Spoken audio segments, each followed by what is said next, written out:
할렐루야. 예수 그리스도 이름으로 하나님 말씀 증거하겠습니다. 오늘은 말씀이 족쇄처럼 느껴지십니까? 라는 제목인데요. 본문 말씀은 로마서 7장 1절부터 25절까지입니다. 이 말씀을 보시고 오늘 왜 제목이 이와 같은지 한번 생각해 보시길 바랍니다. 하나님을 믿지 않는 사람들은 성경을 어떻게 생각을 할까요? 세상에 많은 사람들이 있지 않습니까? 그런데 그 사람들이 성경을 생각하는 방식은 또 대하는 태도는 다 다르겠죠. 어떤 사람은 성경을 베스트셀러라고 합니다. 그러나 또 어떤 사람은 성경을 신화라고 이야기를 하지요. 또 어떤 사람은 아주 좋은 책인 것 같다라고 말하지만 어떤 사람들은 사기라고 이야기를 합니다. 제가 어떤 분이 이야기를 들었는데 그분은 영어 선생님인데요. 교회를 안 다니는데 성경을 다 읽어봤대요. 회개하셔야 될 분이 여기 계실지도 모르겠습니다. 교회를 안 다니는데도 다 읽어봤답니다. 왜 읽어봤을까요? 영어 공부를 위해서 영어를 배우기 위해서 성경을 다 읽어봤다, 이런 분도 제가 본 적이 있습니다. 세상에는 이렇게 저마다 성경을 다르게 생각을 합니다. 그런데 우리 성도님들은 성경을 어떤 책이라고 믿으십니까? 이 책이 어떤 책입니까? 단 하나의 오류도 없는 하나님의 말씀이라고 믿으시죠? 우리는 다 그렇게 믿습니다. 우리가 그렇게 믿는 데는 다 근거가 있죠. 그런데 성경은 하나님의 말씀이다 라고 이렇게 철석같이 이렇게 믿는 사람들도 그 안에서 보면 성경을 대하는 태도가 다 같지는 않습니다. 우리가 성경은 다 하나님의 말씀이다 라고 했지만 성경을 대하는 태도가 이렇게 우리 안에도 좀 다를 수 있다는 거예요. 어떻게 다를 수 있을까요? 잘 들어보세요. 어떤 사람은 이렇게 생각합니다. 내가 이 성경 말씀을 잘 지켜서 내가 꼭 구원을 얻어야 되겠다. 이 말씀을 잘 지켜야 되겠다. 이렇게 생각을 합니다. 그런데 어떤 사람은요, 내가 구원을 받았으니까 하나님 말씀을 잘 지켜야 되겠다. 이렇게 생각을 합니다. 같습니까? 다릅니까? 뭔 말이죠, 이게? 잘 들어보세요. 1번. 내가 성경 말씀을 잘 지켜서 꼭 구원을 얻어야 되겠다. 2번. 내가 하나님의 백성이 되었으니까, 구원을 받았으니까 하나님 말씀을 잘 지켜야 되겠다.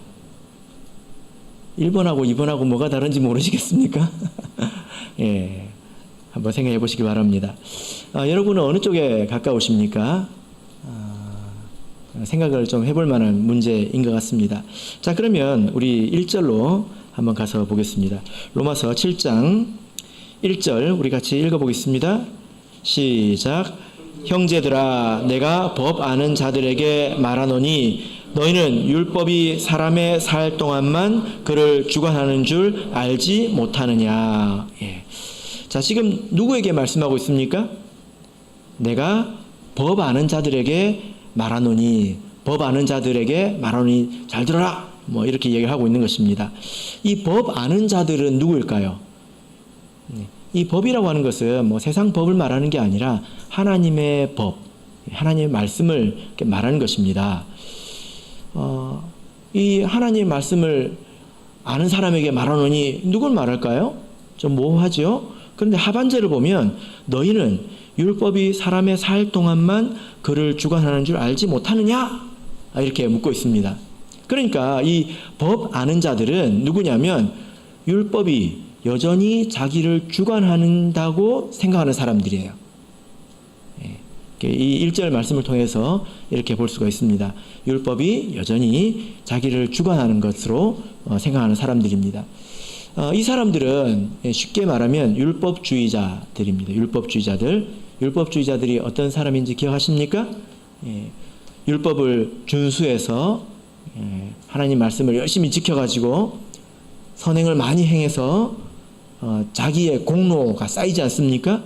그 공로로 구원을 얻으려고 하는 사람들이 바로 이 율법주의자들이죠.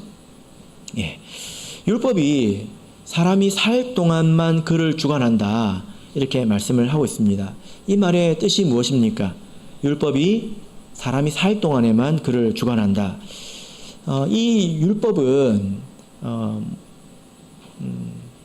모세의 율법, 구약 성경, 제사법, 의식법, 이제 그런 것이라기보다는 그냥 법이라고 생각하시면 되겠습니다.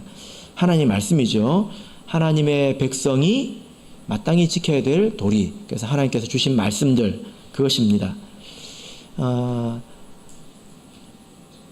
하나님 말씀이 사람의 살 동안만 그를 주관한다는 것입니다. 이 말의 뜻이 무엇입니까? 그를 주관한다라는 말의 뜻이 뭐냐면은, 여러분, 법을 지키지 못하면 어떻게 됩니까? 처벌받잖아요. 법을 지키지 못하면 벌을 받지 않습니까? 예, 처벌 조항이 있다는 것입니다. 그래서 하나님 말씀에도 그래요. 최초의 법이라고 할 수 있는 아담에게 주신 법이 무엇입니까? 예, 이 선악을 알게 하는 나무의 실과를 너희가 따먹지 마라, 이거잖아요. 이게 첫 번째 법이거든요. 근데 이 법을 주셨을 때 법만 주신 게 아니라 이걸 지키지 않으면 어떻게 된다고 하셨습니까?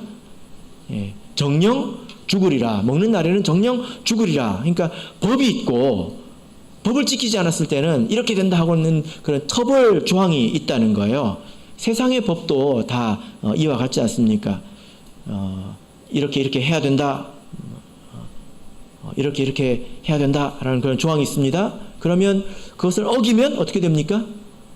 예, 저도 법전을 자세히 본 적은 없습니다. 근데 보면 이것을 어길 경우에는 최대 몇 년 혹은 벌금 얼마에 처한다, 이런 그 처벌 조항이 있잖아요. 대한민국에 사는 사람들은 이런 법의 적용을 받게 되지 않습니까? 그래서 법 아래에 있다고 이야기할 수 있는 거거든요. 그죠? 예. 근데 만약에 이 사람이 죽으면 어떻게 됩니까? 우리나라에서 그 사람이 죽으면 어떤 사람이 법을 어겼는데, 그러면 그 법에 따라서 처벌을 받게 되잖아요. 그죠? 예. 그런데 그 사람이 죽으면 처벌을 받을 수 있습니까? 예. 처벌받아야 될 사람이 죽었는데 어떻게 그 사람을 처벌하겠습니까? 그래서 우리나라에도 어떤 사람이 죄를 지었는데 그 사람이 죽으면 그때로부터 모든 것이 종료가 됩니다. 아무리 그 사람이 큰 죄를 지었다 하더라도 다 종료가 됩니다. 이 말이죠.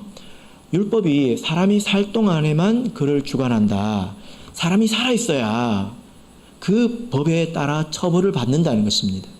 그 법의 지배를 받는다는 거예요. 그죠? 예, 이 말이 그 뜻입니다. 지금 이 말씀이 상당히 좀 설득적인 말이기 때문에 차근차근 우리가 이해를 해야 말씀을 따라올 수가 있죠. 자, 그래서 바울 사도가 이제 그 사람이 살 동안에만 법의 적용을 받는다라는 내용에 대해서 구체적인 사례를 하나 이야기를 하고 있습니다. 자, 로마서 7장 2절 3절을 보겠습니다. 2절 3절 자 읽겠습니다. 시작. 남편이 있는 여인이 그 남편 생전에는 법으로 그에게 매인 바 되나 만일 그 남편이 죽으면 남편의 법에서 벗어났느니라. 그러므로 만일 그 남편 생전에 다른 남자에게 가면 음부라 이르되 남편이 죽으면 그 법에서 자유케 되나니 다른 남자에게 갈지라도 음부가 되지 아니하느니라. 예. 자, 지금 결혼에 관한 이야기로 이 사례를 하나 들고 있는데, 여러분, 어떤 남녀가 결혼을 했습니다. 예. 그런데 이 사람이 세상에 이제 돌싱이라는 말이 있잖아요. 돌싱이 무슨 뜻입니까? 돌아온, 싱글. 예. 그래서 이 사람들이 이혼을 하게 되면 돌싱이 된다고 하잖아요. 이제 다시 원래대로 돌아왔다 이렇게 하잖아요. 정말로 원래대로 돌아가는 걸까요? 하나님 말씀에 의하면 남남으로 돌아가는 걸까요? 예, 그렇지 않습니다. 성경 말씀에 의하면 우리 믿음의 세계에서는 그렇게 되지 않습니다. 마가복음 10장 9절을 보시면 하나님이 짝지어 주신 것을 사람이 나누지 못할지니라 이렇게 말씀하고 있습니다. 그래서 부부가 된 이후에 만약에 법적으로 이혼을 했다 하더라도 그건 법적인 이혼일 뿐이지 하나님 안에서는 여전히 부부입니다. 나눌 수가 없습니다. 세상에는 나누는 방법이 없습니다. 그래서 그런 경우라 하더라도 한 사람이 다른 한 사람을 버리고 다시 이제 결혼을 한다든지 그러면 어떻게 됩니까? 간음죄가 되는 거죠. 부부인데 자기의 남편이나 아내를 버리고 다른 데 가서 결혼을 하면 이게 간음죄가 됩니다. 그래서 여기서 뭐라고 말하고 있습니까? 남편이 있는 여인이 그 남편 생전에는 그 법으로 그에게 매인받으나 3절 그러므로 만일 그 남편 생전에 다른 남자에게 가면 음부라 이러되 여기서 말하는 음부라고 하는 것은 간음한 여자라는 뜻입니다. 근데 이렇게 결혼한 사람이 다른 사람과 결혼했을 때 이게 간음죄가 성립되지 않는 경우가 성경에는 두 가지가 있습니다. 어떤 경우이죠? 오늘 본문에 나오죠. 첫 번째는 남편이 죽는 경우입니다. 그 남편이 죽었으면 그 남편에게서 자유를 얻는다는 거예요. 두 번째 경우는 뭘까요? 다른 사람이 먼저 간음을 행하는 경우입니다. 그런 경우에는 이제 가능하죠. 요즘 이런 문제에서 아주 혼란스러운 일들이 이제 많이 일어나는데요. 오늘 본문에서는 아주 단순한 상황을 놓고 지금 이 사람이 살 동안에만 율법의 지배를 받는다 이렇게 말씀을 하고 있습니다. 자, 여러분 만약에 어떤 사람이 간음을 하게 되면 지금 구약 성경을 가지고 예를 들고 있는데 이 사람은 어떤 처벌을 받도록 하고 있습니까? 이 법의 요구사항 처벌 조항이 무엇입니까? 자, 레위기 20장 10절을 보겠습니다. 레위기 20장 10절 레위기 20장 10절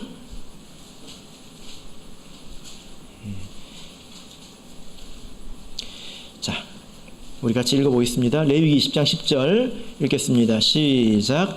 누구든지 남의 아내와 간음하는 자, 곧 그 이웃의 아내와 간음하는 자는 그 간부와 음부를 반드시 죽일지니라. 이런 죄가 있다면 반드시 죽여야 된다라는 조항이 있습니다. 그런데 만약에 이 남편이 죽었다면 이 처벌 조항에서 이제 자유를 얻는다는 것입니다. 왜냐하면 남편이 죽었기 때문이죠. 이 원리를 이제 복음에 적용하고 있습니다. 자, 우리 4절을 읽겠습니다. 로마서 7장 4절. 로마서 7장 4절. 자, 읽겠습니다. 시작.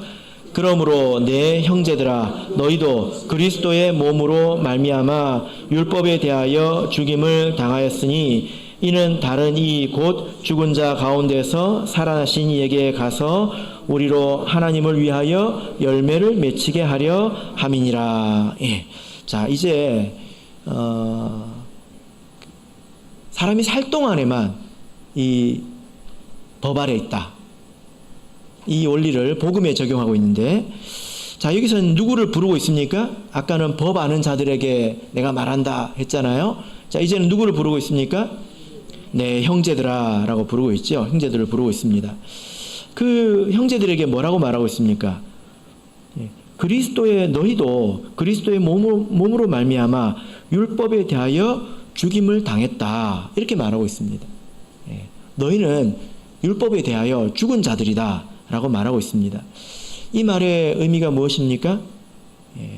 사실 이 말씀을 우리가 앞에서 다 배운 거거든요. 로마서 6장 3절 4절을 보겠습니다. 우리는 이미 예수님과 합하여서 죽은 자들이죠. 어디서 죽었습니까? 십자가에서 죽은 자들입니다. 로마서 6장 3절 4절 읽겠습니다. 시작. 무릇 그리스도 예수와 합하여 세례를 받은 우리는 그의 죽으심과 합하여 세례 받은 줄을 알지 못하느뇨. 그러므로 우리가 그의 죽으심과 합하여 세례를 받음으로 그와 함께 장사되었나니 이는 아버지의 영광으로 말미암아 그리스도를 죽은 자 가운데서 살리심과 같이 우리로 또한 새 생명 가운데서 행하게 하려 함이니라. 예. 자, 여기 보니까 우리가 세례를 통해서 예수님과 영적인 연합을 이뤘다 이렇게 말하고 있습니다. 그래서 예수님과 함께 십자가에 못 박혔고 예수님과 함께 매장되었다 이렇게 말하고 있습니다. 그래서 우리는 죄의 대가를 이미 치른 사람들입니다. 그래서 십자가에서 죽었다는 거예요. 예. 죄의 요구가 무엇입니까? 죽어야 된다는 거잖아요.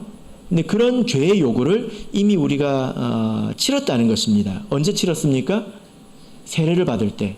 세례를 받을 때 내가 예수와 함께 십자가에서 죽었기 때문에 우리는 더 이상 죄가 우리에게 요구를 할 수 없다는 것입니다. 이미 죽었기 때문에 더 이상 법 아래에 있지 않다는 것입니다. 그래서 우리는 이미 죽었기 때문에 법을 어겼을 때 법이 우리에게 죽어라, 너는 처벌받아야 된다 이렇게 말할 수 있습니까? 그렇게 말할 수 없다는 거예요. 이해되십니까? 그래서 우리는 더 이상 법 아래에 있습니다. 이 말을 오해를 하지 말으셔야 되는데, 그러면 우리는 죽었으니까 이제 법을 마구마구 어겨도 되겠네? 이렇게 생각하시면 안 되겠죠? 그러면 이상한 일이 생깁니다. 자, 이렇게 해 주신 목적은 우리가 하나님을 위해서 열매를 맺히게 라고 4절 후반부에 말씀하고 있습니다. 자, 5절, 6절 읽겠습니다. 이 두 구절이 아주 중요합니다. 5절, 6절 읽겠습니다. 시작. 우리가 육신에 있을 때에는 율법으로 말미암는 죄의 정욕이 우리 지체 중에 역사하여 우리로 사망을 위하여 열매를 맺히게 하였더니 이제는 우리가 얽매였던 것에 대하여 죽었으므로 율법에서 벗어났으니 이러므로 우리가 영의 새로운 것으로 섬길 것이요 의문의 묵은 것으로 아니할지니라. 예. 그리스도인들 중에서 아직도 자기들이 무엇을 믿고 있는지 어떤 상태에 있는지 몰라가지고 여전히 구약 시대처럼 열심히 말씀을 지켜가지고 자기의 공로로 천국에 가야 된다. 그래서 말씀을 지키지 못하면 벌을 받는다. 이렇게 생각하고 신앙생활을 하는 사람들이 교회에 있었던 것입니다. 그래서 바울 사도가 너희들은 예수와 함께 이미 죽었다 라고 이야기를 하고 있는 것입니다. 자, 여기 이제 5절과 6절을 보시면 지금 과거와 현재가 나옵니다. 5절은 과거이고요 6절은 현재입니다. 그래서 5절 보면 우리가 육신에 있을 때에는, 이 말은 우리가 육신에 있었을 때에는, 이 말은 거듭나기 전에를 말합니다. 우리가 육신에 있었을 때는, 이 말은 이제 율법 아래 우리가 있었을 때를 말합니다. 그 6절을 보시면 이제는 하고 나오잖아요. 이제는 지금을 말하죠. 이것은 예수 안에서 거듭나고 세례를 통해서 예수님 안으로 들어간 때를 말합니다. 그래서 5절은 과거를 말하고 옛날에는 이랬다. 그리고 6절에서는 현재를 말하고 있습니다. 과거에서는 어땠을까요? 5절을 보시면 우리가 육신에 있을 때는 율법으로 말미암는 죄의 정욕이 우리 지체 중에 역사하여 우리로 사망을 위하여 열매를 맺히게 하였더니, 여러분 이 말씀은요 10번 읽어도 잘 이해가 안 됩니다. 여러 번 더 많이 읽어야 되지요. 제일 문제가 뭐였냐면 이 욕심, 탐심, 이게 문제였습니다. 이 죄를 향하는 마음이죠. 그래서 여기서는 죄의 정욕이라고 말하고 있습니다. 죄를 지어서라도 자기를 만족시키려는 이런 그 욕심이 나를 지배했었다 이렇게 말하고 있습니다. 그것이 나를 지배하니까 우리가 당연히 죄를 짓게 되죠.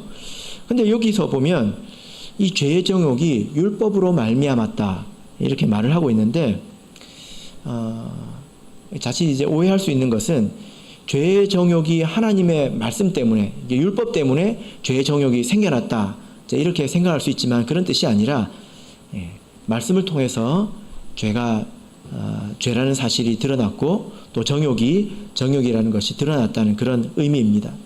그러니까 옛날에는 우리가 거듭나기 전에는 욕심이 나를 주장했다는 거예요.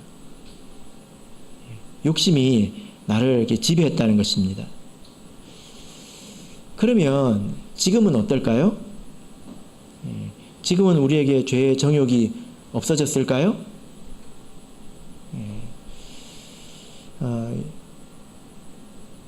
6절을 이제 보시면 만약에 5절에서 옛날에는 죄의 정욕이 우리를 지배했다, 그래서 욕심대로 살았다, 그래서 죄라도 지었고 그 죄 때문에 우리가 사망에 이르렀다, 죽어서 지옥 가게 생겼다, 이렇게 말을 하고 있는 것입니다. 그러면 이제는 뭐가 나와야 될 것 같습니까? 이제는 죄의 정욕이 없어졌다, 뭐 이런 말이 나올까요? 자, 우리 6절을 한번 읽어보겠습니다. 다시 한번 읽어보겠습니다. 시작. 이제는 우리가 얽매였던 것에 대하여 죽었으므로 율법에서 벗어났으니 이러므로 우리가 영의 새로운 것으로 섬길 것이요 의문의 묵은 것으로 아니할지니라. 여러분, 이런 말이 있습니다. 정상은 하나인데 비정상은 수만 가지입니다. 이게 무슨 말이냐면요, 예를 들어 사람의 몸을 한번 생각해 보십시오. 사람이 오장육부가 있고 이렇게 신체에 여러 가지 이렇게 기관이 있잖아요. 정상적인 사람을 한번 생각해 보세요. 온 몸이 다 정상적으로 작동하고 있다면 그런 사람은 하나밖에 없잖아요. 이런 정상도 있고 저런 정상도 있습니까? 심장이 쿵짝쿵짝 뛰는 사람이 있고 반대로 심장이 짝쿵짝쿵 뛰는 사람도 있고 그렇습니까? 아니잖아요. 정상적인 사람은 겉모양은 달라 보여도 하나밖에 없습니다. 근데 비정상적인 사람은 얼마나 많습니까? 어떤 사람은 심장에 이런 문제가 있고 어떤 사람은 위에 이런 문제가 있고 일부분이 고장난 채로 살아가는 사람들이 되게 많잖아요. 그래서 정상인 사람의 타입은 하나밖에 없는데 비정상인 사람은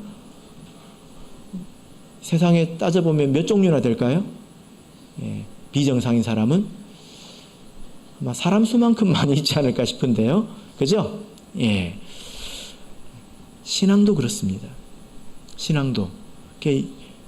6절은요, 정상적인 걸 말하는 거예요. 정상적인 신앙. 단 하나의 정상이 무엇이냐? 이와 같다는 것입니다. 자, 6절을 보시면 우리가 얽매였던 것에 대하여 죽었으므로, 이게 무슨 말입니까? 원래는 우리가 율법 아래 있었다는 거예요. 그래서 죄를 지으면 죄의 그 처벌 조항에 따라서 처벌을 받았어야 됐다는 것입니다. 거기에 매여 있었다는 거예요. 근데 이제 우리가 예수와 함께 죽지 않았습니까? 그죠? 그러면 이제 어떻게 해야 된다고 말하고 있습니까?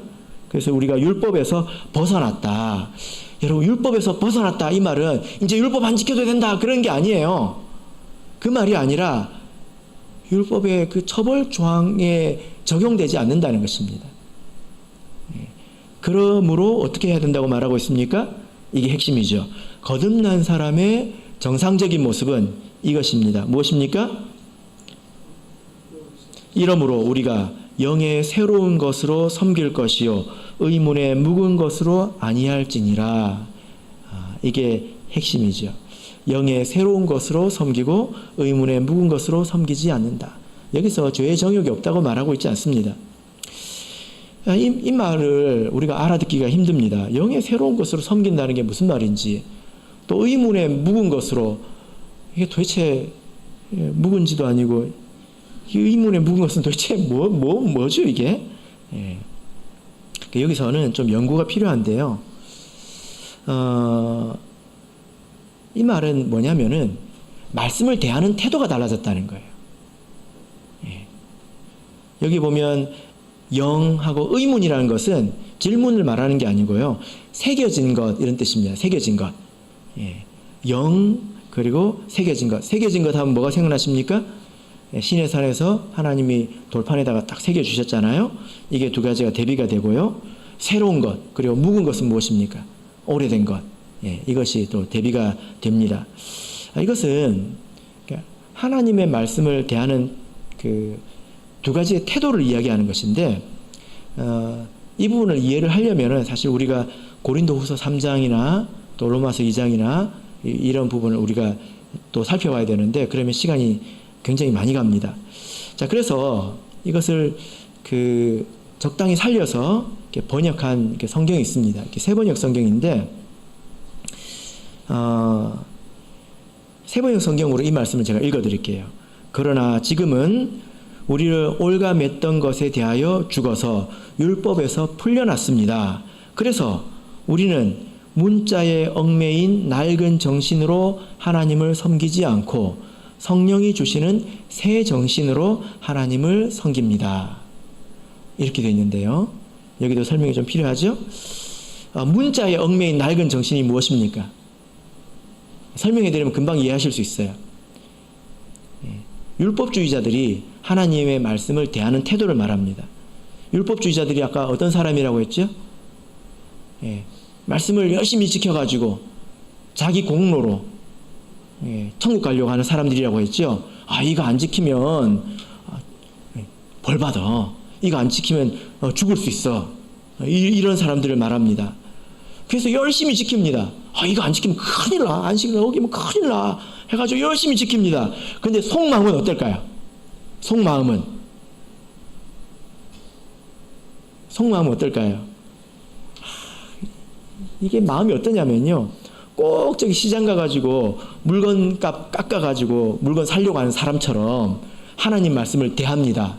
이 말이 무슨 말인지 이해되십니까? 성경을 읽을 때 되도록 이해를 안 하고 싶어요. 그리고 이건 안 해도 되지 않을까? 이런 것도 지켜야 될까?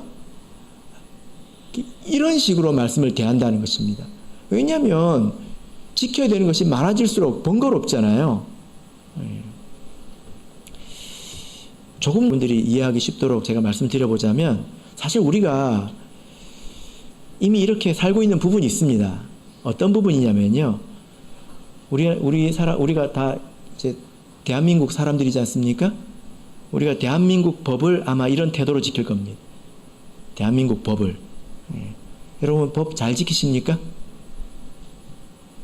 잘 지키십니까? 예. 여러분들은 대한민국 이 법을 지킬 때 어떤 마음으로 지키십니까? 어떤 마음으로? 정말 감사한 마음으로 지키시죠? 내가 대한민국 국민이라니, 내가 대한민국 북한 국민으로 태어났으면 어쩔 뻔했어요. 내가 대한민국 국민이니까 내가 이 법뿐만이 아니라 이 법이 말하는 법의 정신까지도 내가 최선을 다해서 내가 지켜야 되겠다. 최선을 다해서 내가 지켜야지. 그렇게 살아가십니까? 윤 집사님 그렇게 지키십니까? 국회로 보내드려야 되겠네요. 예. 제가 보기에 그렇게 지키는 사람 없는 것 같아요. 예. 왜 지킵니까? 안 지키면 벌 받으니까 지키는 거예요. 그렇죠? 카메라 나오면 딱 속도 딱 줄이잖아요. 왜 지켜요? 벌금 나오니까. 벌금 안 맞으려고. 나만 손해니까. 그리고 조금 더 나가면 그래도 남한테 피해는 주지 말아야지. 요 정도입니다. 그 정도 마음으로 지킵니다. 그런데요, 그래도 급할 때는 무단횡단도 해요. 이 정도야 뭐 하고 가버리잖아요. 집사님 무단횡단 한 번도 안 하신 적 안 하셨어요? 요 앞에서? 하셨어요? 안 하셨어요? 예. 스티커 받았어요? 예. 예. 그러니까 여러분 한번 생각해 보세요. 우리가 교회 다니는 사람이 대한민국 법을 지키듯이 성경 말씀을 지킨다니까요. 이게 번거로운 것입니다. 이거 안 지키면 참 벌 받는데 또 깨닫기도 싫은 거예요. 저런 것도 해야 되나? 이게 뭡니까? 여기에 얽매여 있는 낡은 정신이라는 거예요. 율법주의자들이 그렇게 지킵니다. 그러니까 율법주의자 그러면 이걸 지켜서 자기의 공로로 구원을 받으려고 하는 사람, 그럼 내가 아닌 것 같죠? 근데 한번 잘 생각해 보세요. 우리가 하나님 말씀을 대하는 태도를 통해서 내가 누구인지 알 수 있습니다. 그럼 반면에 영의 새로운 것으로 말씀을 지키는 것, 말씀을 이제 그런 태도가 아니라 다른 태도로 지킨다는 거예요. 성령의 새로운 것은 무엇입니까? 나는 예수 그리스도의 은혜로 이미 예수 그리스도 안으로 들어왔습니다. 그래서 이미 죽었어요. 그래서 이것을 지킨다고 해서 내가 살고 이것을 어긴다고 해서 내가 죽는 게 아니에요. 나는 이미 죽었기 때문에, 나는 이미 예수 아래서 살아났기 때문에 감사하는 마음이 있습니다. 그런데 그러면 이제 이 성경책은 그럼 어떤 의미가 있습니까? 이미 죽은 나에게 이 성경책은 어떤 의미가 있냐는 거예요. 의미가 있습니다. 어떤 의미가 있습니까? 내가 예전에는 몰랐는데 내가 깨닫고 보니까 예수님께서 나를 위해서 죽어주셨는데, 내 죄의 대가를 대신 치러주셨는데 내가 계속 죄를 지을 수 있을까? 내가 하나님을 위해서 뭔가 하고 싶은데 하나님을 위해서 내가 무엇을 해야 될까? 어디 있어요? 여기 있어요. 여기. 그래서 그 성경 하나님 말씀이 의미하는 게 달라졌다는 거예요.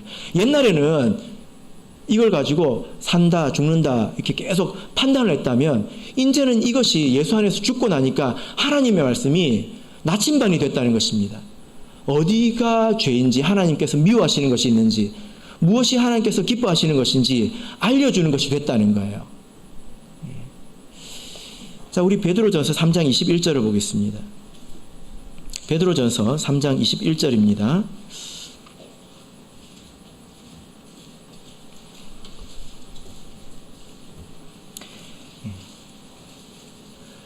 베드로전서 3장 21절 읽겠습니다. 시작.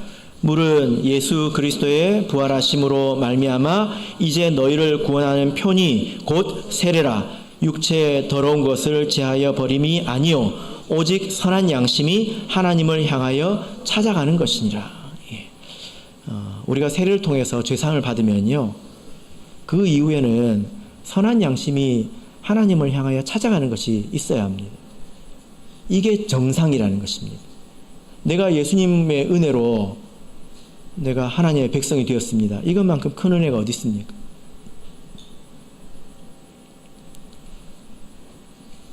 그러면 이제 하나님 백성답게 사는 것이 무엇인가? 하나님 백성답지 않은 것은 무엇인가? 내 양심이 그것을 구하지 않습니까? 그래서 이제는 이 성경을 지킬 때요, 문자적으로 지킬 뿐만 아니라 그 의미까지도 지키려고 애쓴다는 것입니다. 여러분, 그래서 성경에 담배 피지 말라 뭐 이런 말 있어요, 없어요? 없잖아요. 그러나 우리는 성경의 정신이 무엇인가를 생각해서 그 말씀도 지키게 되는 것입니다. 자, 그래서 여러분, 제가 이렇게 한번 질문을 해볼게요. 어떤 사람이 정말 천국 가고 싶습니다. 그래서 이 말씀을 내가 다 지켜가지고 천국 가야 되겠다, 죽기 살기로 지킨다고 한번 생각해 보세요. 그 사람과 내가 예수 그리스도의 은혜로 구원받아서 예수님의 은혜가 어떤 것인지 깨달았습니다. 예수님께서 나를 위해서 어떤 일을 겪으셨는지 내가 깨달았어요. 그래서 내가 하나님의 뜻에 합당하게 살아야 되겠다라고 하는 이 두 사람이 있습니다. 어떤 사람이 말씀을 더 열심히 지키고 어떤 사람이 말씀을 더 사모할 것 같습니까? 어떤 사람이 말씀을 더 기뻐할 것 같습니까? 율법을 지켜가지고 천국 가려고 하는 사람일 것 같지요? 안 그래요. 그런 사람들은 처음에는 막 하려고 하는 것 같지만 시간이 지나면 어떻게 됩니까? 이런 것도, 하나님 말씀 들을 때마다 이런 것도 있나? 이런 것도 지켜야 되나? 그래서 안 들으려고 합니다. 들을 때마다 부담스러우니까. 깨닫기 싫어합니다. 그리고 깎아서 이해를 하려고 하죠. 이 말씀이 그런 뜻은 아닐 거야. 이 말씀이 그런 뜻은 아닐 거야 하고 깎아서 이해를 하려고 하죠. 그죠?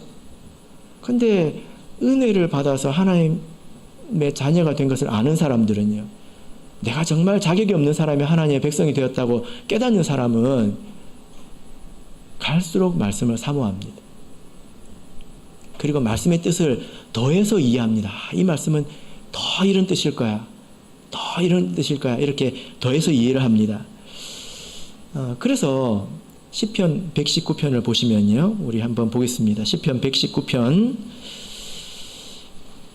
96절, 97절을 보겠습니다.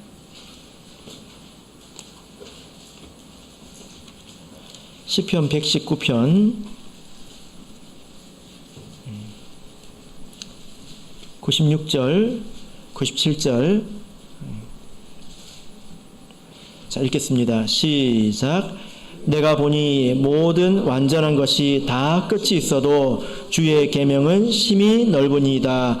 내가 주의 법을 어찌 그리 사랑하는지요. 내가 그것을 종일 묵상하나이다. 예. 여러분, 율법주의자가 이렇게 말을 할까요? 절대 이렇게 말할 수 없습니다. 읽을 때마다 부담스럽기 때문에 절대 이렇게 말하지 않습니다. 이것은 하나님의 백성이 하는 말이죠. 예수 그리스도 안에 있는 사람이 이렇게 말을 합니다. 열매 맺는 삶을 살고 싶고, 하나님을 기쁘시게 하는 삶을 살고 싶고, 감사하는 삶을 살고 싶은 사람이 이렇게 말을 하지요. 이 말 뜻이 무엇입니까? 모든 완전한 것이 다 끝이 있어도, 세상에 보면 예를 들어 자기계발 서적이라든지 여러 이론서들, 세상에 많은 것들이 있지 않습니까? 유익한 강의, 또 학자들 많이 있잖아요. 근데 한계가 있다는 것입니다. 그러나 하나님의 말씀은 심히 넓으니다. 이게 무슨 말입니까? 하나님의 말씀은 한계가 없다는 것입니다. 이런 사람 저런 사람 살고 싶을 때 그 전문가들에게 가서 배우는 것보다 하나님 말씀을 배우는 게 훨씬 낫다는 것입니다. 그래서 그것을 종일 묵상한다는 거예요. 그래서 이것이 그리스도인의 정상적인 모습입니다. 우리가 아까 5절과 6절을 비교해 보자면, 욕심이 없는 것이 그리스도인의 삶이 아니라 성령의 소욕으로 자기 육신의 소욕을 이기는 것, 그래서 하나님의 말씀을 사모하는 것, 이것이 정상적인 모습이라는 것입니다. 우리가 하나님 말씀을 대할 때 때로는 그러면 안 되지만 듣기 싫을 때가 있죠. 이건 비정상 중에 하나인 것이 되겠죠. 자, 본문으로 돌아가겠습니다. 로마서 7장 6절까지 말씀을 읽었는데요. 이제 7절부터 25절까지 내용에 대해서 말씀을 전하겠습니다. 이 부분은 아주 논란이 많이 있고요. 그리고 또 어려운 부분입니다. 간단히 어떻게 소개하기가 쉽지 않은 부분인데요. 로마서 7장은 대부분 어떻게 이해를 하냐면요. 우리에게 죄의 성품이 있잖아요. 그죠? 이게 좀 없으면 좋겠다는 생각이 들지 않습니까? 그래서 죄의 성품을 가진 그리스도인의 고뇌, 나는 죄를 안 짓고 싶은데 왜 이렇게 죄를 짓느냐, 그런 고뇌가 담긴 글로 보통 이야기를 합니다. 저도 그렇게 말씀을 전한 적이 있는데요. 그런데 좀 그렇게 보기 어려운 점이 있습니다. 그래서 이 말은 맞습니다. 그리스도인에게 죄성이 있어가지고 성가시고 괴로운 면이 있지요. 욕심이 좀 없었으면 좋겠어요. 내 욕심과 싸우는 것이 상당히 좀 피곤한 일이지 않습니까? 그것이 맞지만, 그 말은 맞지만, 이 말씀이 오늘 7절부터 25절까지 이 말씀이 그런 의미로 하는 말씀은 아니지 않는가, 라는 거죠. 7절을 보시면 이제 새로운 질문이 등장합니다. 자, 7절을 우리 읽어보겠습니다. 7절 읽겠습니다. 시작. 그런즉 우리가 무슨 말 하리요? 율법이 죄냐? 그럴 수 없느니라. 율법으로 말미암지 않고는 내가 죄를 알지 못하였으니 곧 율법이 탐내지 말라 하지 아니하였다면 내가 탐심을 알지 못하였으리라. 예, 여기 질문이 나옵니다. 그 질문이 무엇입니까? 율법이 죄냐? 율법이 죄냐? 13절을 보겠습니다. 13절 자 읽겠습니다. 시작. 그런즉 선한 것이 내게 사망이 되었느뇨? 예, 됐습니다. 또 질문이 나왔죠. 그 선한 것이 내게 사망이 되었느냐? 이 질문에 대한 답이지요. 이 질문은 율법이 문제냐, 그 선한 율법이 내게 사망을 가져온 것이냐. 그래서 이어지는 답은 뭐냐면 율법이 문제가 아니라 죄가 문제이고 사람이 문제이다. 이 내용입니다. 율법주의자들은요, 모든 것을 자기 탓으로 돌립니다. 그래서 내가 행하기 나름이다. 이렇게 생각을 하지요. 근데 완전히 반대도 있습니다. 모든 것을 자기 탓으로 돌리는 사람도 있지만 모든 것을 율법 탓으로 돌리는 사람도 있습니다. 이게 무슨 말일까요? 왜 하나님이 이런 법을 주셔가지고 죽게 만들었느냐? 생각해보니까 좀 맞는 것 같지 않습니까? 생각해보니까 그 사람들이 많이 하는 질문이 뭐냐면요, 하나님이 괜히 선악과를 만들어가지고 사람을 죽게 만들었다는 거예요.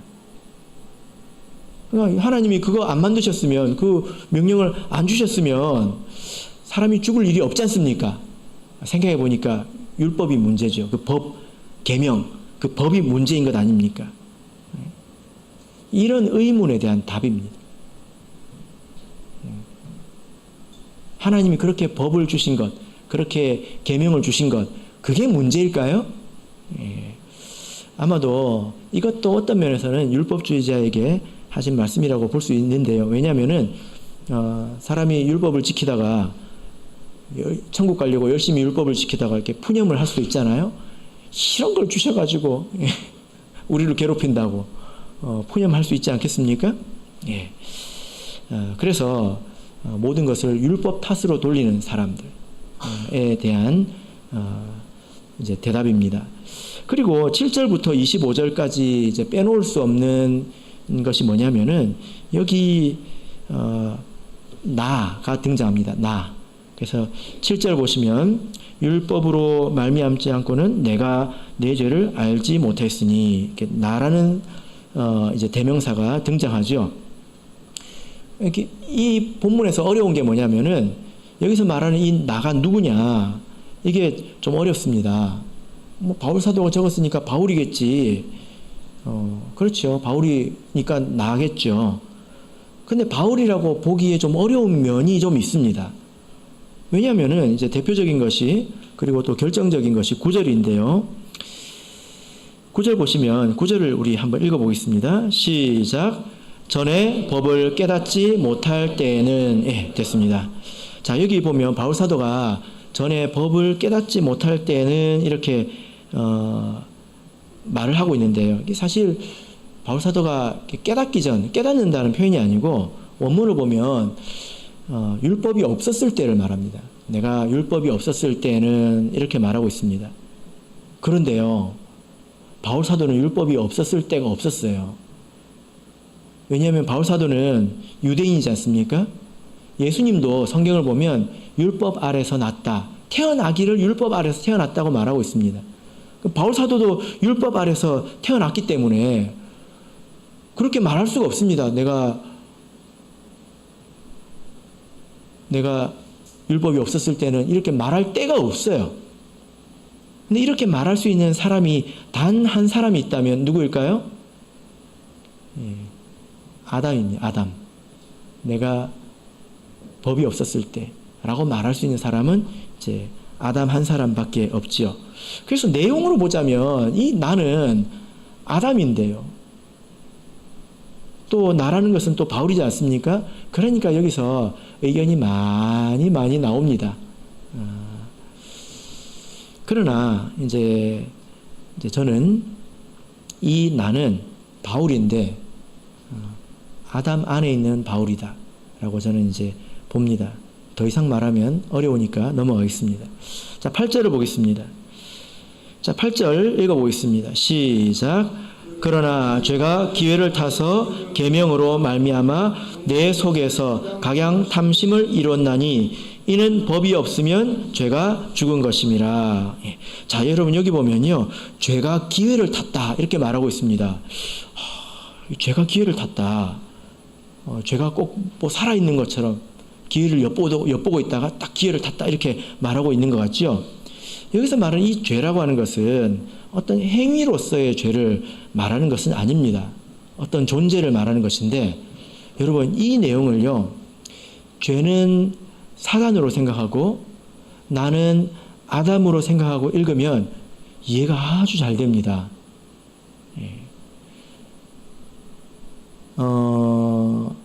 사단이 아담을 보고 있었습니다.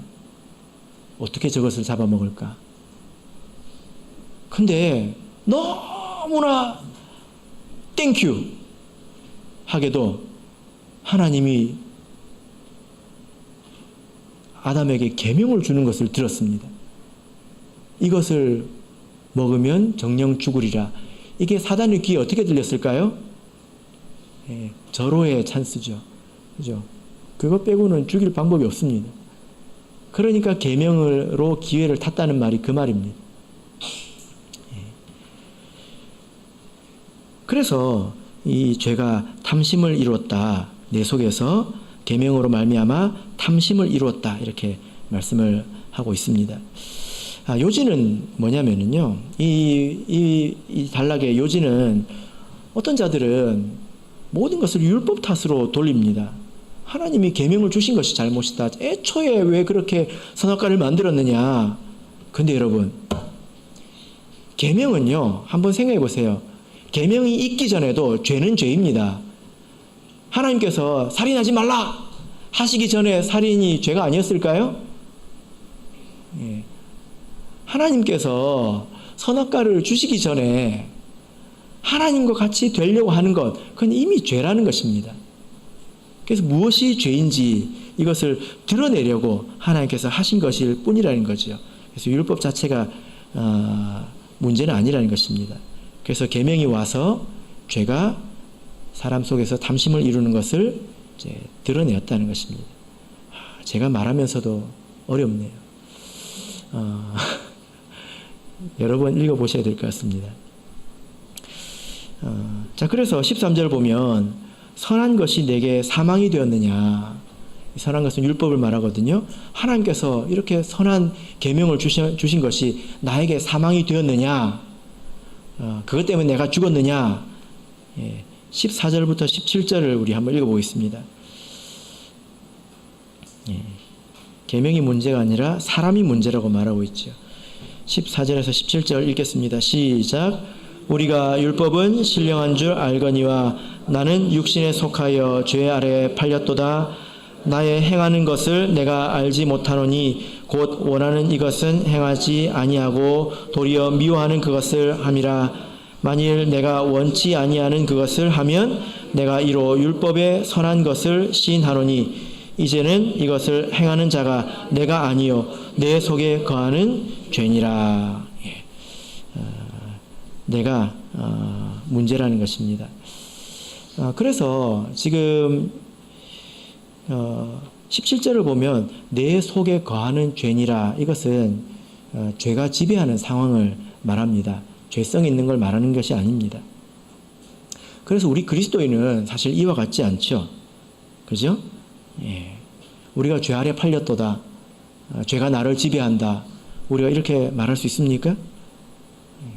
그리스도인은 이렇게 말하지 않습니다. 물론 우리 그리스도인이 죄를 안 지을 수 없습니다. 죄를 안 짓는다고 하면 거짓말이지요. 그러나 그것이 죄의 지배를 받고 사는 것은 아닙니다. 우리는 하나님의 지배를 받고 하나님의 뜻을 따라서 쫓아서 우리가 살아가죠. 영의 새로운 것으로 하나님을 말씀을 기쁘게 섬기면서 살아갑니다. 그렇게 살더라도 우리에게 허물이 있는 것을 우리가 압니다. 그러나 그것은 문제가 아니라는 거예요. 왜냐하면 우리가 이미 죽었기 때문에 문제가 되지 않는다는 것입니다. 그래서 우리가 이제 감사할 수 있죠. 그래서 25절을 보면 우리 주 예수 그리스도로 말미암아 하나님께 감사하리로다. 감사하고 있습니다. 제가 제목을 말씀이 족쇄처럼 느껴지십니까? 이렇게 질문을 달았는데요. 율법이 죄냐? 혹은 아직도 법 아래 살고 있느냐?